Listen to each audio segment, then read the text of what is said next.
Hello friends, I, Dr. Sanket Charkha, welcome you for this particular module on Service Operations Management. I have completed my graduation and post-graduation in Commerce from Savitribai Phule Pune University. I have also completed my Masters of Philosophy and Doctors of Philosophy, that is PhD, from the Savitribai Phule Pune University. I have published more than 22 research papers in national and international journals. My specialization is into finance, operations management, and international business management. I've been working with Sinhagad Institute's Savitribai Phule Pune University, and I have a total experience of 9 years in teaching as well as in academics. So now let's begin with our learning. Today, we'll be starting with the module 2 of the Service Operations Management. In this particular session, we'll be understanding and dealing with the concept of forecasting in goods and services. The learning objectives.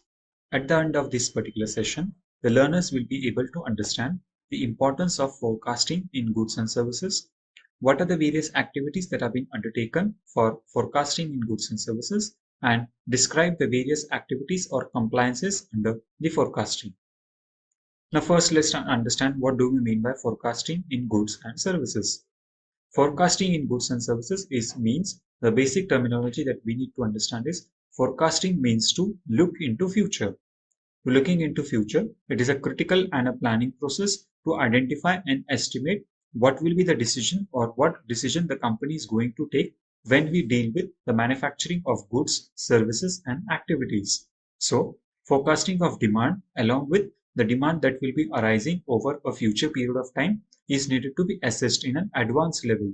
So, a plan that needs to be prepared which is of a critical nature and how the production activities are needed to be assigned, needed to be designed, all those process or activities is called the forecasting demanding. The more accurate we are when we project about the customer demand, the better we are prepared for to put the goods and services demand into place. So, in order to see that the requirement of the customers are met, they have been completed within the specified time period, for this particular concern, the forecasting is needed and it is essential. We always project a certain amount of demand for a certain product. That is, in a particular period, on a particular season, what amount of goods and services will be demanded. So based on those particular projections, based on the forecast that we make, we try to manufacture those goods and services. And hence, forecasting is essentially important. The process as well as implications of forecasting the product demand is much similar and sometimes different from those involved in the service categorized demand. The forecasting for a demand for a particular product, that is a goods or a service, always differs from product to product and services to services. At times, there may be no similarity between the demand or forecasting activity for a goods or a forecasting activity for a services. Now let's understand the people and product perspectives in terms of forecasting. The primary difference in the product and service demand planning is to deployment of resources that we prepare.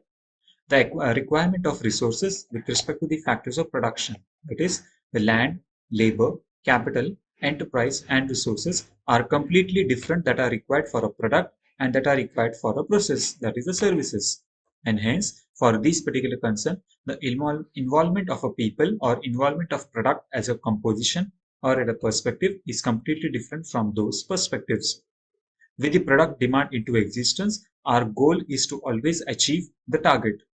With respect to the manufacturing, we always aim to produce or manufacture the desired amount of quantity of goods and services within the specified time period so that the demand is being met and accordingly the goods and services are available with the consumers.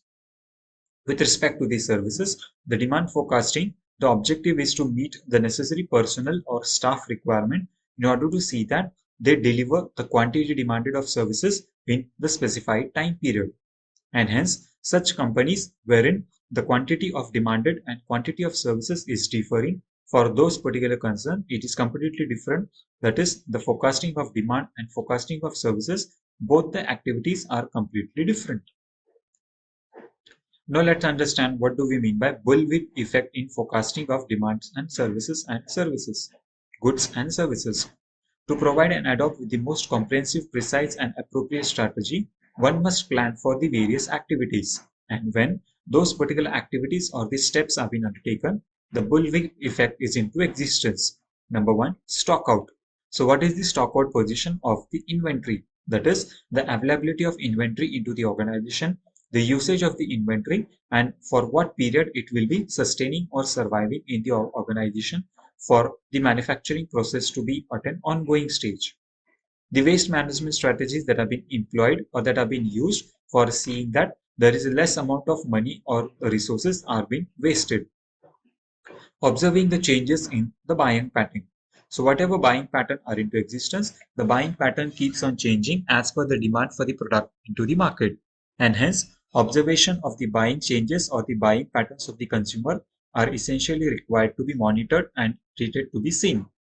Reducing the tense supplier relationships. So the relationship between the supplier, that is the purchaser, the vendor, the dealers, it should be in an effective way. And when it gets reduced, to a particular concern that there is a tense relationship, then accordingly there cannot be a coordination between the effective supply of goods and services. And hence, reduction in the tensions between the supplier and the manufacturer, that is the purchaser, is required to be minimized.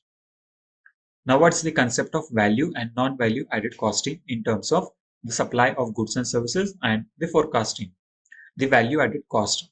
Over a period of time, there are various types of costs which have been associated in the business organization. Those particular costs are always value added to a certain concern, and it increases the price of a certain product. And hence, when the forecasting of demand or goods and services is being undertaken, one has to see that the costs are being there at a controlled level and there is no increase in the value addition cost to a certain product. The business value added cost. Apart from the traditional costing with respect to the prime cost, the factory cost, the administrative cost, the selling and distribution cost, the company or the organization has to also focus on controlling of business value added cost with respect to how the value of the business is being created and there is no additional cost created in the organization. The non-value added cost. The non-value added cost focuses on the concept of how the activities which are of a not important nature are being controlled in the organization and how those activities are being controlled and the cost is being minimized. The eliminating of the non-value added cost. The non-value added cost which have been incurred in the organization, one has to try to see that those particular costs are being eliminated, they have been controlled, and accordingly, the organization is saving an utmost amount of money at that particular place. The work and the rework cost. The cost that has been incurred on the direct expenditure as well as indirect expenditure, the prime cost, the factory cost, and so on. All those particular costs are needed to be taken into account, and accordingly, the value or non-value cost to the accounting should be added. Now let's understand what is the effect of negotiation in terms of forecasting. Whenever a forecasting of activity is being undertaken for the goods and services, it is a consideration of passing the buck, wherein there is a give and take relationship, a proper negotiation between the parties. That is, depending on the demand that is being identified, the supply of goods and services is needed to be undertaken. And hence, it's a concept of passing the buck for the balance between the demand and supply. High volume businesses. When the business concern is of an high volume nature, the demand or the quantity that is being required may increase gradually. So, for this particular concern, a healthy relationship between the employer and the employee, the supplier and the purchaser, the vendors, the dealers, it should be there into existence so that effective amount or the qualitative and the quantitative goods and services are available as and when they are being required. Product quality checks or the quality risk. Whenever we purchase a certain product, for those particular concern, it should be always in a qualitative nature because based on the quality of the raw material, ultimately the quality of finished product or the finished goods will differ and it has to be identified. Negotiation with the customers. The customers who are the end users of the business product, accordingly, a proper negotiation strategy must be applied in order to see that a healthy and continuous relationship is being maintained with them to see that whatever product that we are using, it provides a continuous approach and satisfaction to an individual. Long-term relationship or commitment. The relationship with the businessman or the organization should be of a long-term nature, wherein a repeated purchases or activities is always needed to be undertaken. Discount on the bulk buy. So accordingly, if there is a bulk purchase for a certain commodity, then several amount or percentages of discount should be given, and accordingly, the healthy relationship with respect to the negotiation strategy needs to be implemented.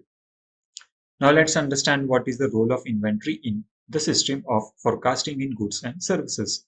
Inventory plays an important role in order to identify the various factors with respect to the cost control, the customer service, the efficiency of the production, collaboration with the various organizations, integral to the bottom line success of the product, and avoid the overbird buying. So in this case, the control on inventory is essentially required to see that whatever cost that has been associated with the inventory is always in a controlled nature. It provides a certain consideration for providing the customer service, wherein whatever product that we are using, it is of a qualitative nature and it fits the criteria for providing the quantitative terms also. Collaboration with the various agencies for the effective delivery and controlling the distribution chain. That is, the manufacturer, the wholesaler, the dealer, the retailer, the suppliers, and so on.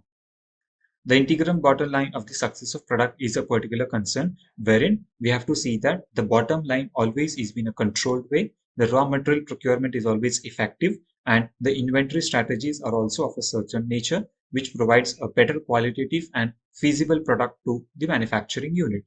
And always the overbuying concept should be avoided so as to see that there is no wastage of the product or the raw material in the organization.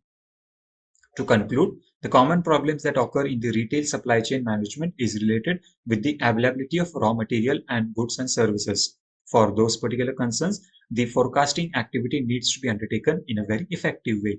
So for a concern, whereas there is a case of a retail buyers, the purchase quantity may be small. But in a wholesale market, when the amount of quantity purchase increases, then here at this particular stage, the forecasting is essentially important. The demand estimates needs to be identified in an effective way, and based on the estimations of the demand, the projections of activities of the series in a particular nature, manufacturing activity, operational activity, or production activity is needed to be taken into account, and then a decision needs to be taken about how much to produce or what to produce.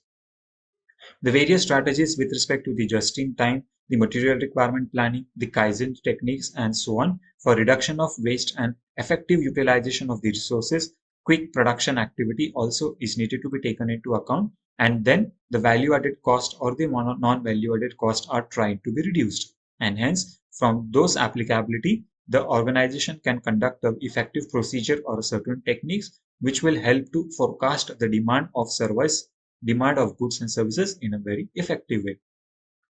Now let's summarize what we have learned in this particular session. In this particular session, we have learned about what do we mean by forecasting, how forecasting is undertaken for goods and services, what are the various activities performed under such scenario, and what is the concept of cost, product, and inventory forecasting under the concept of forecasting. Thank you for your patience listening. Thank you.